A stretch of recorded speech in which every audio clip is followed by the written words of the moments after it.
Hello friends, welcome to our channel BP study group.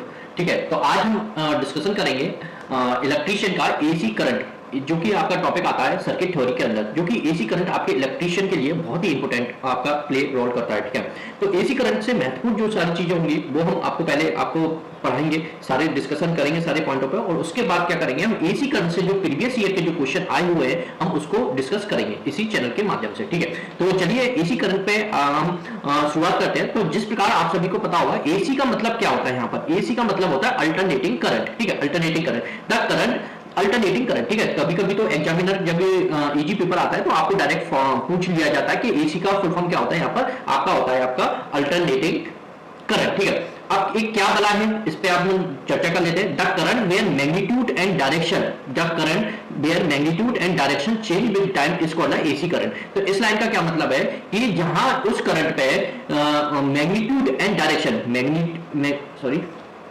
Magnitude and direction change होता है, उसको आप क्या कहते हो, एसी करंट कहते हो। जैसे कि आपको दिखाई दे रहा होगा वेव, इसकी एसी करंट की ये वेव हमने बनाई हुई है। ठीक है, तो यहां से चालू होती है ये जो अल्टरनेटिंग जो वेव है, जो उसकी क्या हो रहा है, चेंज हो रही है टाइम के अकॉर्डिंग। ये वेव क्या हो रही है आपकी, चेंज हो रही है, that is called AC current. ठीक है, तो इसको अपन क्या कहते हैं, एसी करंट से अपन इसको बोलते हैं। एक इसका टाइम ग्राफ भी कभी कभी पूछ लिया जाता है, इसका टाइम ग्राफ किसके और किसके बीच में होता है। इसका टाइम ग्राफ आपका टाइम टी और आई करंट, इन दोनों के बीच में इसका टाइम ग्राफ होता है। टाइम और करंट के बीच में इनका टाइम ग्राफ होता है। एक ऐसा करंट है अल्टरनेटिंग करंट है। ठीक है, और यहां से क्वेश्चन आपका यहां से डायरेक्टली पूछ लिया जाता है, ये इस करंट के अंदर आपका मैग्नीट्यूड एंड डायरेक्शन दोनों ही चेंज होती हैं विद रिस्पेक्ट टू टाइम। किसके रिस्पेक्ट में, आपका टाइम के रिस्पेक्ट में आपका चेंज होती ही है। ठीक है, तो होप सो ये आपको समझ में आ गया होगा। ठीक है, चलिए अब बात करते हैं डायरेक्ट करंट की। डायरेक्ट करंट क्या होता है आपका, डायरेक्ट करंट भी आपका कभी कभी पूछ लिया जाता है, इसका फुल फॉर्म क्या है। डायरेक्ट करंट का फुल फॉर्म होता है आपका डायरेक्ट करंट। डीसी का मतलब क्या होता है आपका डायरेक्ट करंट। ठीक है, ये आपको समझ में आ गया होगा। और इसका मतलब क्या होता है, the current whose magnitude and direction, ऐसा करंट जिसकी मैग्नीट्यूड और डायरेक्शन चेंज ना हो। मैग्नीट्यूड का मतलब क्या है, जैसे कि उसकी वैल्यू घटे आप बढ़े ना, उसको कहते हैं मैग्नीट्यूड। ठीक है, यहां पर क्या है आपका magnitude and direction does not change, यहां पर चेंज नहीं हो रहा है with respect to time is called DC current. उसको आप क्या कहते हो, आप डीसी करंट उसको बोलोगे। ठीक है, तो चलिए इसका ग्राफ किस टाइप से, इसका ग्राफ सिंपली क्या होता है, एक ही जैसा होता है। जैसे कि यहां से चालू हुआ तो ऐसे ही समान ही चलता रहेगा। इस T1 टाइम पे भी आपका 5 एम्पीयर करंट फ्लो हो रहा है, T2 टाइम पे भी आपका 5 एम्पीयर करंट फ्लो हो रहा है, T3 टाइम पे भी आपका 5 एम्पीयर करंट फ्लो हो रहा है। इस करंट को क्या कहते हैं अपन, डायरेक्ट करंट कहते हैं, डीसी करंट से इसको डिनोट करते हैं। तो होप सो ये आपको समझ में आ गया होगा। ठीक है, तो चलिए अब नेक्स्ट पे बात करते हैं अपन टाइम पीरियड। और आशा करता हूं ये सारे के सारे पॉइंट आपने इससे पहले कहीं ना कहीं किसी ना किसी के माध्यम से आपने पढ़े होंगे, इसलिए इस पे बहुत ज्यादा मैं टाइम वेस्ट नहीं करूंगा आपका, जितना भी बस इसमें मोटे मोटे मैं पॉइंट आपको बता देता हूं। ठीक है, तो टाइम पीरियड पे आ जाते हैं। टाइम पीरियड क्या होती है, टाइम पीरियड को अपन डिनोट करते हैं टी से, कैपिटल टी से। ठीक है, time taken in one cycle, time taken in one cycle, one cycle के अंदर टाइम सेकंड होता है, इसको that is called time period. उसको अपन क्या कहते हैं, टाइम पीरियड कहते हैं। ठीक है, मतलब एक सेकंड के अंदर, जैसे कि ये अपनी अल्टरनेटिंग करंट है डीसी करंट। ठीक है, यहाँ पर तो यहाँ पर जो भी एक सेकंड के अंदर कितनी ये यहाँ पर साइकिल बनी हुई है, एक सेकंड के अंदर कितनी साइकिल बनी हुई है, दैट इज कॉल्ड, एक सेकंड के अंदर हो सकता है इतनी साइकिल बने, हो सकता है आपका इतनी साइकिल बने, जो भी अपना एक सेकंड के अंदर जितनी साइकिल बन जाएंगी दैट इज कॉल्ड अपना टाइम पीरियड। उसी को अपन क्या कह देंगे, टाइम पीरियड कह देंगे। ठीक है, टाइम पीरियड कह देंगे। जैसे कि यहाँ पर एक टाइम है, टाइम यहाँ पर माने कि 1 सेकंड ले लीजिए, तो यहाँ पर 1 सेकंड के अंदर इतनी साइकिल बनी, तो इसको इतने को अपन क्या कह देंगे, इसका टाइम पीरियड कह देंगे। ठीक है,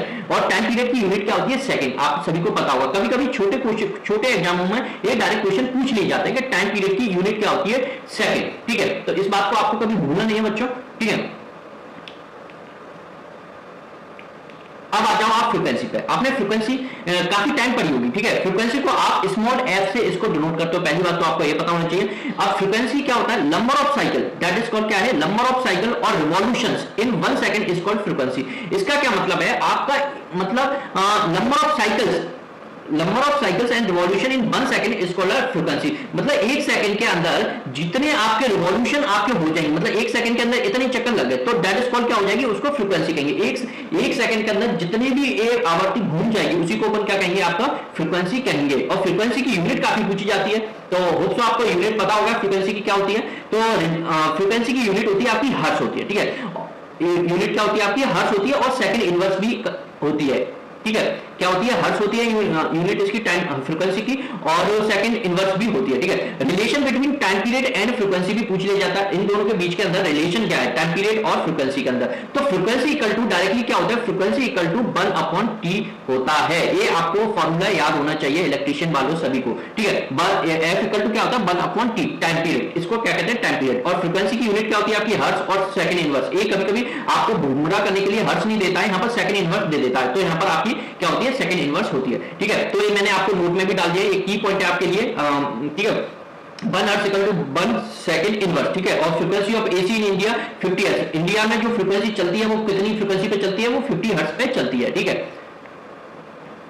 अब आप आ जाइए 4A, आपका एक क्वेश्चन दे दिया है एक तरह से, एक मतलब एक छोटा सा न्यूमेरिकल जो एग्जाम में कभी कभी पूछ लिया जाता है, ठीक है। तो क्या है, 4I AC current is frequency 50 hertz, मतलब 4I AC current is frequency आपको दे दी है 50 हर्ट्ज, ठीक है। यहां पर चेक कर लीजिए, ठीक है, 50 hertz. Then find the time period, ठीक है, टाइम पीरियड पूछा, तो आपको मैंने बताया था frequency equal to 1 time period होता है, और यहाँ पर फ्रीक्वेंसी आपको 50 हर्ट्ज दे दिया, तो यहाँ पर आप क्या लिख दोगे, 50 हर्ट्ज दे दिया, और इक्वल टू 1/t, तो t यहाँ पर निकालनी है यहाँ पर, ठीक है। t निकालना है तो यहाँ पर क्या हो जाएगा, t इक्वल टू 1/50 हो जाएगा। 1/50 को आप सॉल्व करोगे तो यहाँ पर क्या आएगा, 0.02 सेकंड यहाँ पर आंसर आएगा। और टाइम यहाँ पर t निकाला है तो t टाइम के अंदर आएगी, टाइम के मतलब सेकंड के अंदर आएगी, ठीक है। तो यहाँ पर क्या आएगा, इसकी यूनिट क्या होगी, सेकंड होगी। देखिए इस टाइप के न्यूमेरिकल कभी कभी आपके एग्जाम में आ जाते हैं, तो और बहुत ही ईजी होते हैं न्यूमेरिकल को, और बहुत ज्यादा टिपिकल नहीं होते हैं, तो इनको आपको छोड़ के नहीं आना है, ठीक है। तो अब बात करते हैं अपने एम्पलीट्यूड क्या होता है। एम्पलीट्यूड क्या होता है, जैसे कि हमने आपको बताया था एक आवर्ती, ये क्या होगी, साइनसोइडल वेव कहते हैं इसको, ठीक है। तो यहां पर क्या होता है, maximum magnitude either in positive cycle और negative cycle is called amplitude, उसी को आप क्या कहते हो, एम्पलीट्यूड कहते हैं। एक साइकिल के अंदर जो भी मैक्सिमम एम्पलीट्यूड होता है, मैग्नीट्यूड होता है आइदर इन पॉजिटिव साइकिल और negative cycle, that is called amplitude, उसी को अपन क्या कहते हैं, एम्पलीट्यूड कहते हैं। जैसे कि ये आपको साइकिल दिख रही होगी, यहाँ पर ये आपकी देखो, ये क्या पॉजिटिव साइकिल है, ये क्या है आपकी नेगेटिव साइकिल है, ठीक है। ये आपको समझ में आ रहा होगा, ये पॉजिटिव यहाँ पर ये होती है, ठीक है। तो पॉजिटिव साइकिल का जो मैक्सिमम जो हाइट गया है दैट इज कॉल्ड एम्पलीट्यूड, और जैसे नेगेटिव साइकिल का जो मैक्सिमम जो गया है दैट इज कॉल्ड मैग्नीट्यूड, ठीक है। पॉजिटिव और नेगेटिव साइकिल का जो भी मैक्सिमम गया उसी को अपन क्या कहते हैं, एम्पलीट्यूड, ठीक है। तो IM से इसको डिनोट करते हैं, एम्पलीट्यूड कहते हैं। और ये किसी की भी चीज की होती है, वोल्टेज की भी हो सकती है और करंट की भी हो सकती है। तो ये यहाँ पर अपन करंट के रिस्पेक्ट में चलना है, तो मैक्सिमम वैल्यू जो होती है करंट की दैट इज कॉल्ड एम्पलीट्यूड, किसी साइकिल के अंदर, ठीक है। तो होप सो ये आपको समझ में आ गया होगा एम्पलीट्यूड क्या होता है एक साइकिल के अंदर। सिंपल सा कॉन्सेप्ट है, आपको ज्यादा घबराने की बात नहीं है, आपको सब समझ में आ गया। ये साइकिल है आपकी, ठीक है। यहां पर जो मैक्सिमम गया है और यहां पर जो मैक्सिमम गया है उसी को अपन क्या कहते हैं, एम्पलीट्यूड कहते हैं, ठीक है। चलिए नेक्स्ट पेज पे चलते हैं अपन। एवरेज वैल्यू, एवरेज वैल्यू क्या होती है आपकी, एवरेज वैल्यू क्या होती है, average value in a complete cycle is always a zero. ये क्वेश्चन आपका बहुत बार पूछ लिया जाता है, किसी भी कंप्लीट साइकिल के अंदर एवरेज वैल्यू क्या होती है आपकी, जीरो होती है। इसलिए हम जो एवरेज वैल्यू जो निकालते हैं वो हाफ साइकिल के हिसाब से निकालते हैं, ठीक है, हाफ साइकिल के हिसाब से निकालते हैं। कुछ कुछ चीजें आपकी ऐसी होती है कि आपको डायरेक्टली वो याद रखने के ऊपर रहती है, आपको डायरेक्टली याद रखनी। तो आई एवरेज के डायरेक्टली आपको फॉर्मूले याद होने चाहिए, ठीक है। तो आई एवरेज का फॉर्मूला क्या होता है, 2IM/π। तो IM कहां से निकला, ये मैक्सिमम वैल्यू किसी साइकिल की, ठीक है, मैक्सिमम वैल्यू किसी साइकिल की IM, और 2IM/π उसको सॉल्व करोगे तो आपके पास क्या आएगा, 0.637 IM आपका आएगा। ये हाफ साइकिल के लिए होती है हमेशा। एवरेज वैल्यू जो अपन फाइंड आउट करते हैं वो काय के लिए निकालते हैं, अपना हाफ साइकिल के लिए अपन निकालते हैं। ये मैंने आपको पहले बता दी। ऐसे ही करंट के लिए, ऐसे ही आपकी वोल्टेज के लिए, तो वोल्टेज का भी सेम फॉर्मूला होगा, सिर्फ BM लग जाएगा। मैक्सिमम वैल्यू ऑफ BM है यहाँ पर, ये आपको समझ में आ रहा होगा, तो 2BM/π, ठीक है। तो इसको आप डायरेक्टली सॉल्व करोगे तो क्या आएगा आपको, 2/π को सॉल्व करोगे तो 0.637 BM आ जाएगा, ठीक है। तो आपको ये वैल्यू आपकी डायरेक्टली याद होनी चाहिए। कभी कभी यहां से एग्जामिनर आपके पास क्या क्वेश्चन पूछ देता है, इसी को मैंने द्वार से यहां पर समझाया है, ठीक है। ये आपकी पॉजिटिव साइकिल का मैक्सिमम हो गया, ये नेगेटिव साइकिल का आपका मैक्सिमम हो गया, ठीक है। मैक्सिमम वैल्यू को आप करंट है तो आपको IM से डिनोट कर दोगे, और वोल्टेज है तो उसको BM से आप डिनोट कर दोगे। ऐसे ही आप नेगेटिव का साइन लगा दोगे तो आपका नेगेटिव साइकिल के लिए आ जाएगा, ठीक है।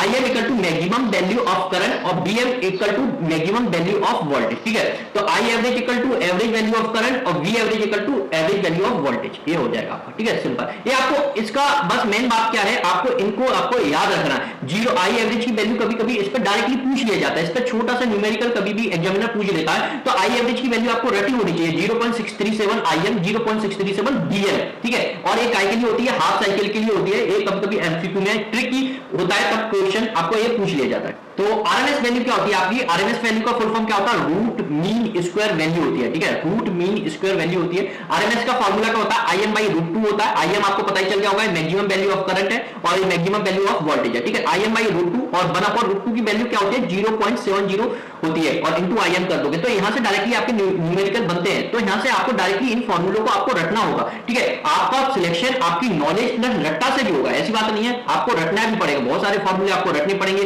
बहुत सारे एमसीक्यू आपको सॉल्व करते करते रटने पड़ेंगे, तभी आपको क्वेश्चंस बहुत जल्दी आप फ्रीक्वेंट बना पाओगे एग्जाम के अंदर, क्योंकि आजकल एग्जाम के अंदर टाइम बाउंडेशन भी काफी होती है, ठीक है। तो इसलिए मैं कहता हूं बच्चों से आपको नॉलेज भी होनी चाहिए और प्लस कुछ चीजें आपको रटनी भी पड़ेगी, ठीक है। तो IM by root 2 that is equal to 0.707 IM और BRMS क्या होती है? BM बाई रूट 2 0.707 BM और ये काय के लिए होती है? साइनोसोडियल वेव के लिए होती है। साइनोसोडियल वेव आपकी कौन सी वेव होती है? इस टाइप की आपकी वेव होती है, ये आपको पता होगा, ठीक है। ये फॉर्मूला काय के लिए? साइनोसोडियल वेव के लिए, ठीक है। चलिए अब आ जाइए इंपोर्टेंट पॉइंट के लिए। इन AC if nothing is mention then given voltage और current is always a RMS value। इस लाइन का क्या मतलब है?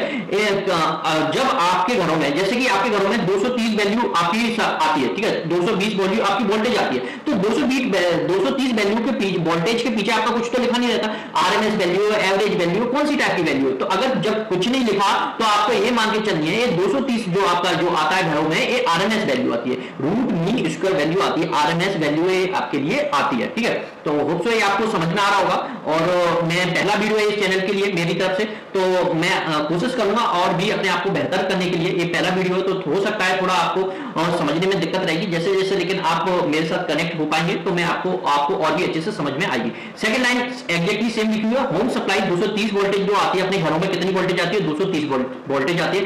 ये आप RMS वैल्यू, कौन सी वैल्यू होती है? वो RMS वैल्यू आपकी होती है, ठीक है। चलिए अब बात करते हैं फॉर्म फैक्टर। देखो एक फॉर्म फैक्टर क्या है? फॉर्म फैक्टर को आप KF से आप नोट करते हो। फॉर्म फैक्टर का फॉर्मूला क्या होता है? RMS value upon average value, ठीक है। RMS वैल्यू और एवरेज वैल्यू होता है, ठीक है, ठीक है। RMS वैल्यू आप समझ गए और एवरेज वैल्यू आपको समझ में आ गया होगा, ठीक है। तो KF इक्वल टू क्या होता है? देखो आपकी RMS वैल्यू आपको बताया था क्या होता है? 0.707 IM होता है और एवरेज वैल्यू कितनी होती है? 0.607 IM होता है। अगर आप इसको देखो, अगर ये IM से IM तो कट ही जाएगा, तो इसको आप सॉल्व करोगे तो आपकी हमेशा कांस्टेंट वैल्यू आएगी, तो वो वैल्यू क्या आएगी आपको? 1.11। तो कभी एग्जामिनर आपको फॉर्म फैक्टर की डायरेक्टली वैल्यू पूछ लिया जाता है, इसकी फॉर्म फैक्टर की वैल्यू पूछ लिया जाता है जो कि 1.11 होती है। इसको आपको रटने की जरूरत है, समझने से जाना, आपको रटने की जरूरत है कि 1.11 वो साइनोसोडियल वेव। इस बात का आपको मैं बार बार जिक्र कर रहा हूं, ये साइनोसोडियल वेव के लिए होता है।